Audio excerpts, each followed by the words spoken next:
Assalamualaikum warahmatullahi wabarakatuh. Nama Duyanto Anugrah, NPM 22755092. Di sini saya ingin menjelaskan penyajian laporan keuangan. Nah, penyajian laporan keuangan itu yang pertama ada perubahan pernyataan standar akuntansi keuangan 1. Efektif pada tahun 2012, komponen laporan keuangan pos luar biasa, NCI dan OCI. Efektif pada tahun 2015, nama laporan keuangan, komponen OCI, komparasi tambahan. Efektif 2017, prakarsa pengungkapan, materialistis dan penggabungan, pemisahan penyajian, subtotal, OCI dari entitas asosiasi, fleksibilitas, urutan catatan atas laporan keuangan. ED dikeluarkan pada tahun 2020, materialistis pengungkapan kebijakan akuntansi. Apa sih yang dimaksud dengan laporan keuangan itu? Mungkin tidak asing ya bagi mahasiswa atau siswa yang mengambil jurusan akuntansi, laporan keuangan. Nah, di sini laporan keuangan adalah suatu penyajian terstruktur dari posisi keuangan dan kinerja keuangan. Kemudian, manajemen entitas, yaitu bertanggung jawab atas penyusunan dan penyajian laporan keuangan entitas. Nah, apa sih tujuan laporan keuangan? Yang pertama yaitu untuk mengetahui kinerja keuangan, apakah kinerja keuangan kita stabil atau tidak.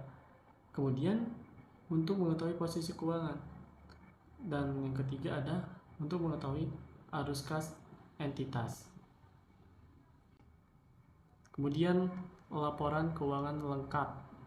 Yang pertama ada laporan posisi keuangan, laporan laba rugi dan penghasilan komprehensif lain, laporan perubahan ekuitas, laporan arus kas, pernyataan standar akuntansi keuangan 2, catatan atas laporan keuangan, informasi komparatif periode terdekat sebelumnya, laporan posisi keuangan pada awal periode terdekat sebelumnya, retroaktif kesalahan.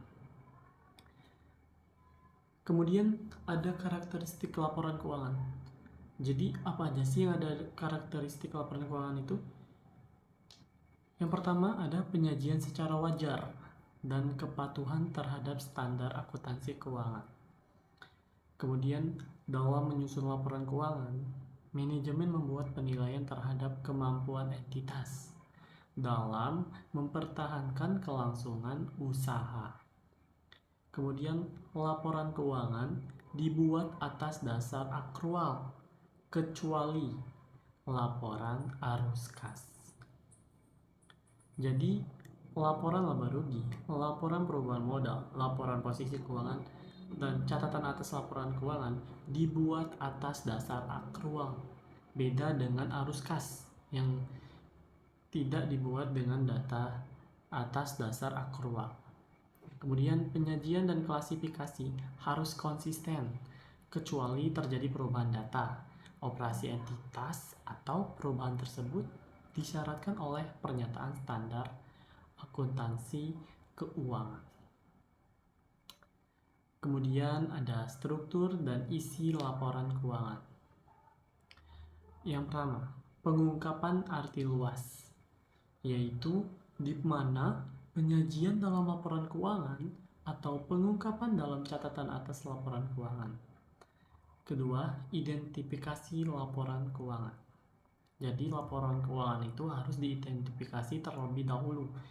Kemudian yang ketiga, entitas mengidentifikasikan laporan keuangan secara jelas dan membedakan dari informasi lain dalam dokumen publikasi yang sama.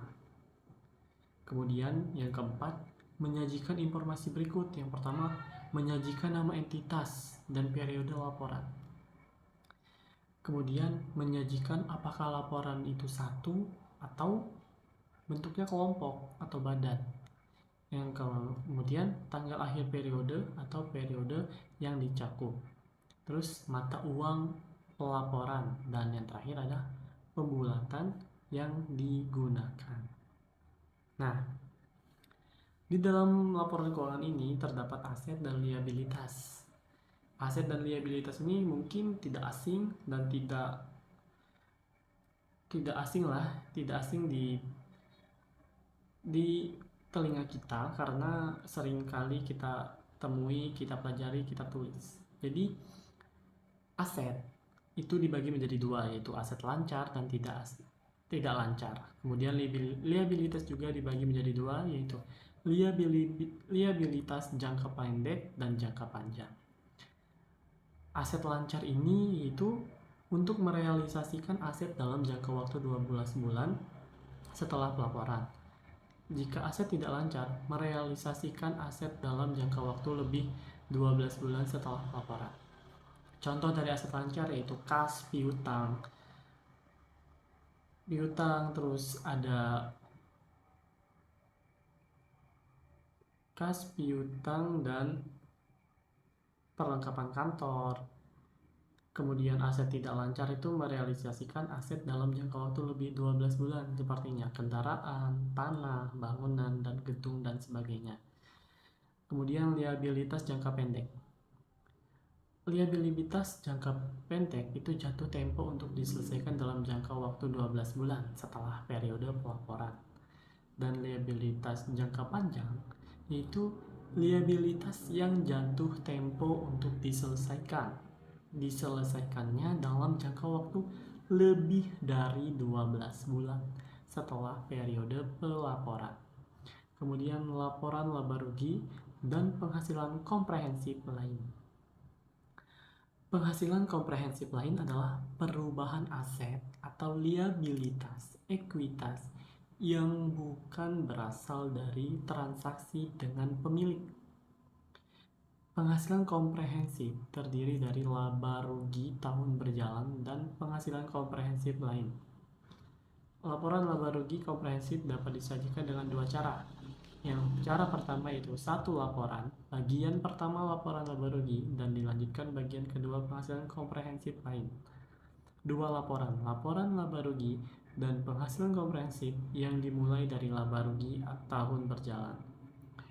Laba periode berjalan dan laba komprehensif dialokasikan untuk pemegang saham, pengendali, dan non-pengendali. Klasifikasi beban berdasarkan fungsi dan sifat. Jika disajikan berdasarkan fungsi, diharuskan pengungkapan berdasarkan sifat penyajian. Pos luar, biasa, atau extraordinary item tidak diperkenankan lagi. Minimum line untuk komponen laba rugi komprehensif untuk memberikan informasi kepada pengguna pendapatan beban keuangan pajak. Laporan perubahan ekuitas. Laporan perubahan ekuitas ini gunanya untuk menunjukkan total laba rugi komprehensif selama suatu periode yang didistribusikan kepada pemilik entitas. Untuk tiap komponen ekuitas, pengaruh penerapan retrospektif. Rekonsiliasi antara saldo awal dan akhir periode yang timbul dari laba rugi, pos pendapatan transaksi dengan pemilik dalam kapasitas sebagai pemilik. Jadi saldo awal dan akhir periode yang timbul dari laba rugi itu dibandingkan. Kemudian laporan perubahan ekuitas ini menganalisis penghasilan komprehensif lain berdasarkan pos. Terus jumlah dividen diatribusikan kepada pemilik dan nilai dividen per saham diungkapkan dalam catatan atas laporan keuangan. Mungkin itu saja yang bisa saya sampaikan. Selebihnya kurang mohon maaf. Saya akhiri. Wassalamualaikum warahmatullahi wabarakatuh.